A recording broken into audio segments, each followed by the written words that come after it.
Hello అండి, welcome back to my channel. ఈ వీడియోలో నేను కార్తీక పౌర్ణమి రోజు నేను 365 ఒత్తులతో దీపం ఎలా వెలిగించుకున్నాను అనేది చూపిస్తున్నా అండి. ఇంకా అంతేకాకుండా ఈ వీడియోలో మీకు ఎలా వెలిగించాలి, పాటించవలసిన నియమాలు ఏంటి, వెలిగించిన తర్వాత దీపం కొండెక్కిపోయాక వాటిని ఏం చేయాలి అనేది మీకు కొన్ని నియమాలు ఈ వీడియోలో చూపిస్తున్నా అండి. మీకు వీడియో కనుక నచ్చితే లైక్ చేయండి, కామెంట్ చేయండి. ఒకవేళ మీకు నియమాలు నచ్చకపోతే నన్ను క్షమించండి. ఈ 365 ఒత్తుల దీపం అనేది మనం ఇంటి దగ్గర కానీ, తులసి కోట దగ్గర కానీ, గుడిలో కానీ వెలిగించుకోవచ్చు. ఎక్కడ వెలిగించినా మనం ఏం చేయాలంటే ముందుగా పసుపుతో అలికి పద్మ ముగ్గు వేసుకొని పసుపు కుంకాలతో అలంకరించుకొని మనం దీపం అనేది వెలిగించుకోవాలి. అంతేకాకుండా ఈ 365 ఒత్తుల దీపం అనేది ఆడవాళ్ళ కంటే మగవాళ్ళు వెలిగిస్తే చాలా మంచిదండి ఆ ఇంటికి. సో అందుకని ఇక్కడ నేనైతే ఏం చేశానంటే, ఇంట్లో ఆయన వెలిగించారు, నేనైతే ఇక్కడ తులసి కోట దగ్గర వెలిగిస్తున్నాను.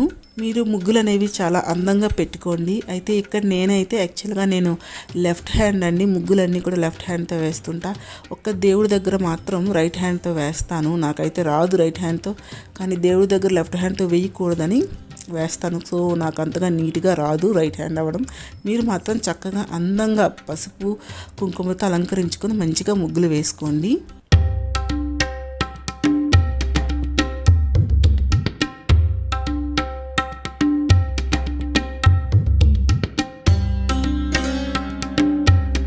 ఇలా వేసుకున్నాక మనం ఏ పూజ చేసినా విఘ్నేశ్వరుని పెట్టుకోవడం మనకు ఆనవాయితీ, పెట్టాలి కూడా. అందుకని ముందుగా మీరు ఒక తమలపాకు వేసి దానిపైన వినాయకుడిని కూడా మీరు ప్రతిష్ఠించుకోండి. వినాయకుడిని పెట్టుకోండి. మీరు వినాయకుడిని అయినా లేకపోతే పసుపు గణపతిని కూడా పెట్టుకోండి. నేను ఇక్కడైతే చిన్న విగ్రహాన్ని పెట్టుకుంటున్నా, వెండి వినాయకుడిని.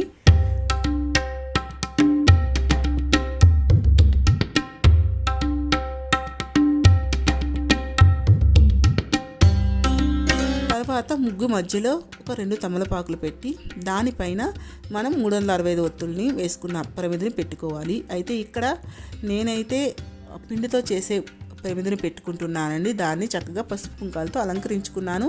మీరైతే మట్టి ప్రమిది తీసుకున్నా కూడా చక్కగా పసుపు కుంకాలతో అలంకరించుకోవాలి. కొత్త ప్రమిది అయి ఉండాలి. సో దాంట్లో మీరు ఇలా వెలిగించుకోవాలి. సో వెలిగించేటప్పుడు ఏకహారతి అంటే ఒక ఒత్తి దీపంతో మీరు దీపం అనేది వెలిగించుకోవాలి.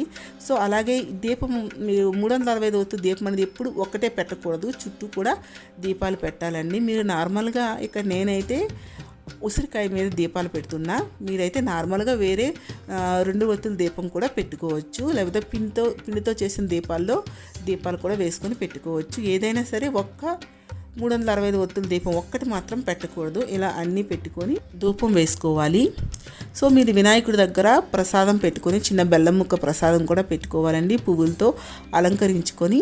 ఇలా దీపం కాలుతున్నంతసేపు కూడా మీరు అక్కడే ఉండాలి. సో అక్కడే ఉంటూ ఏం చేయాలంటే శివ పురాణం కానీ, శివనామ స్మరణం కానీ చేసుకోవాలి. అలాగే ఏ దేవత ఆరాధన అయినా స్మరిస్తూ ఉండాలి. సో నేను ఇక్కడైతే పౌర్ణమి కాబట్టి లలితా సహస్రనామం చదువుకున్నా అండి. నాకైతే ఇష్టం కాబట్టి నేను లలితా సహస్రనామం చదువుకున్నాను. సో దీపం కొండెక్కినంత వరకు కూడా అక్కడే ఉండి నేను లలితా సహస్రనామాలు చదువుకున్నా అండి. మీరు మీ ఇష్టం శివ పురాణం కానీ మీకు ఇష్టమైన దేవత ఆరాధన చేసుకోవాలి.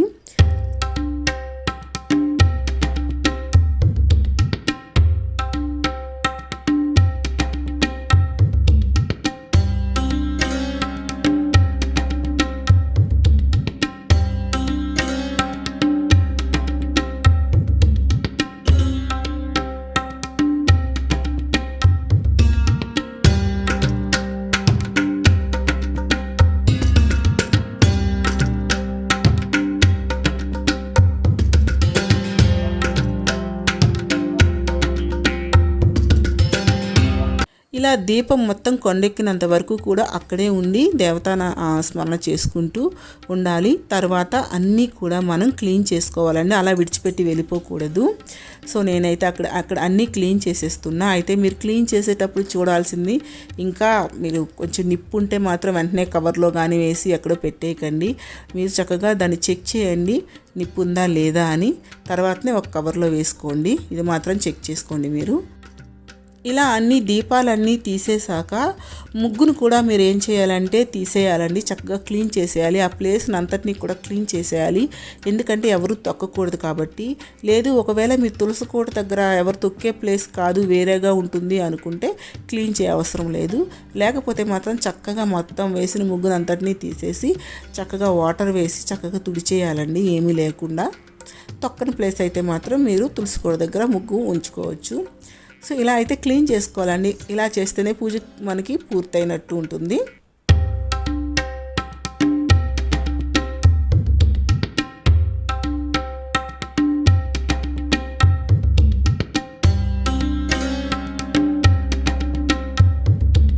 మీకు ఒక విషయం చెప్పాలనుకుంటున్నా. ఇప్పుడు మనం దేవుడి దగ్గర పెట్టిన నైవేద్యం కానీ కొబ్బరికాయ కానీ మనం యూజ్ చేసుకుంటాం, వాటిని పడేయం. సో అలానే మనం పూజలో యూజ్ చేసిన ఈ పిండి దీపాలు కానీ ఉసిరికాయలు కానీ వాటిని ఎందుకండి పడేయటం, వాటిని కూడా యూజ్ చేసుకోవచ్చు కదా చక్కగా. సో ఇది ఆలోచన మాత్రమే. ఎవరికైనా నచ్చితే నేను చూపించినట్టు చేయండి, లేదంటే లేదండి. అందరూ చేయాలని లేదు, ఇలానే. సో నాకు తోచినట్టు నేనేం చేస్తానంటే వెంటనే వాటిలో ఉన్న ఒత్తులన్నీ తీసేసి వాటిని చక్కగా ఇలా చేసుకొని దాంట్లో కొంచెం బెల్లం కూడా యాడ్ చేశాను. దీంట్లో ఆల్రెడీ మనం నెయ్యితో దీపాన్ని వెలిగించాం కాబట్టి నెయ్యి కూడా ఉంటుంది. సో నేను ఇలా మొత్తం కూడా మెల్ట్ చేసుకొని దాన్ని చక్కగా కొంచెం బెల్లం కూడా యాడ్ చేశాను. బెల్లం యాడ్ చేసి మొత్తం ఒక మిక్సర్ చేశాను. దాన్ని చక్కగా గోమాతకి తినిపించండి. గోమాత కూడా చాలా ఇష్టంగా తింది. సో ఇంకా మీరు ఏం చేయొచ్చు అంటే, మీకు దగ్గరలో గోశాల లేదు, నేను తినిపించలేను అనుకునే వాళ్ళు ఏం చేయొచ్చు అంటే, వీటిని చక్కగా ఎండలో పెడితే చక్కగా ఎండిపోతాయి, అవి పిండిలా అయిపోతాయి మనం చేతితో చేస్తే. వాటిని మీరు ఏ చెట్టు మొదట్లో వేశారంటే, అంటే ఎవరు తొక్కని ప్లేస్లో ఏ చెట్టు మొదట్లో వేశారంటే చిన్న చిన్న క్రిమి కీటకాలు ఉంటాయి కదా, వాటికి ఆహారం అవుతుంది. సో మనం పడేయడం వల్ల నో యూజ్ అండి. ఇలా చేయటం వల్ల మనకి ఇంకొక ప్రాణులకి మనం ఫుడ్ పెట్టినట్టు అవుతుంది. సో ఇది ఇష్టమైతే ఫాలో అవ్వండి, లేదు అంటే మీరు ఎప్పుడు చేసేలాగా చేయండి. సో నేనైతే దగ్గరలో ఉన్న గోశాలకి వెళ్ళండి. గోశాలకి వెళ్ళి గోమాతకి చక్కగా పూజ చేసుకొని దీన్ని తినిపించండి. గోమాత చాలా ఇష్టంగా తింది, ఇంకా కావాలనే టైప్లో తింది. ఇంకా నేను బనానా పెట్టినా కూడా ఇష్టంగా తినకుండా ఇప్పుడు ఇదే కావాలన్నట్టు తింది. మీరు కూడా చూడండి.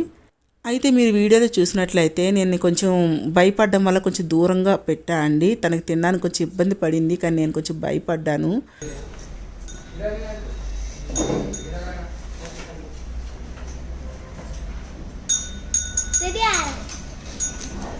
ఏం కాదు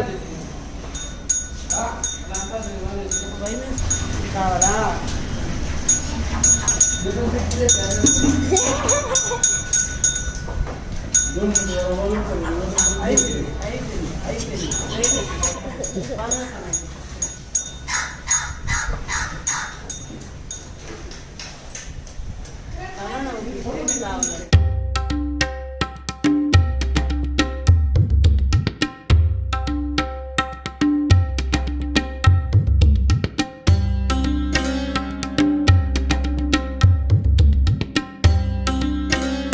సో నెక్స్ట్ ఒక చిన్న ఆవు దూడకు తినిపించండి. భలే అనిపించింది, తనకి తొక్క తీసి తినిపించాలంట, భలే అనిపించిందండి.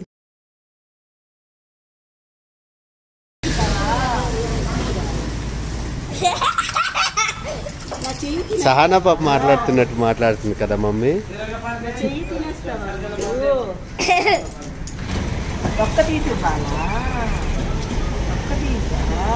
అర్థం కాలేదే నాకు. తీసుకుంటావా నువ్వు? మన తొక్కే నువ్వు తింటాను ఇప్పుడు.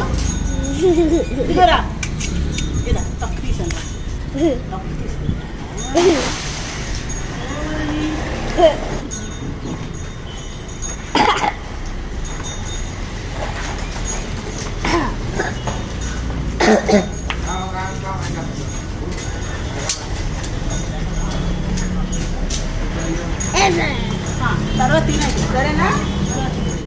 తర్వాత పూజలో యూజ్ చేసిన ఉసిరికాయలను కూడా పడేయకుండా పైన పసుపు కుంకాలు అన్నీ క్లీన్ చేసుకొని దీపం పెట్టడం వల్ల మనకి నల్లగా అయిన దాన్ని కూడా తీసేసి చక్కగా క్లీన్ చేసుకోవాలి. క్లీన్ చేసుకొని ఒక దాంట్లో వాటర్ తీసుకొని దాంట్లో ఒక పచ్చిమిరపకాయ, కొంచెం పసుపు, ఉప్పు వేసుకొని ఉసిరికాయని ఊరబెట్టుకున్నారంటే తినడానికి కూడా చాలా టేస్ట్గా ఉంటుంది. హెల్త్కి కూడా మంచిదే అండి. ఎందుకు వాటిని అనవసరంగా మనం వేస్ట్ చేయడం. సో ఇదైతే నా ఒపీనియన్ అండి. మీకు నచ్చింది అనుకుంటున్నాను. నచ్చకపోతే నన్ను క్షమించండి, ఫాలో అవసరం లేదు. సో మీకు నచ్చితే మాత్రం ఫాలో అవ్వండి. మీ ఒపీనియన్ కామెంట్ సెక్షన్లో షేర్ చేసుకోండి. నేను ఇంకొక మంచి వీడియోతో వస్తానండి. అప్పటి వరకు బాయ్, టేక్ కేర్.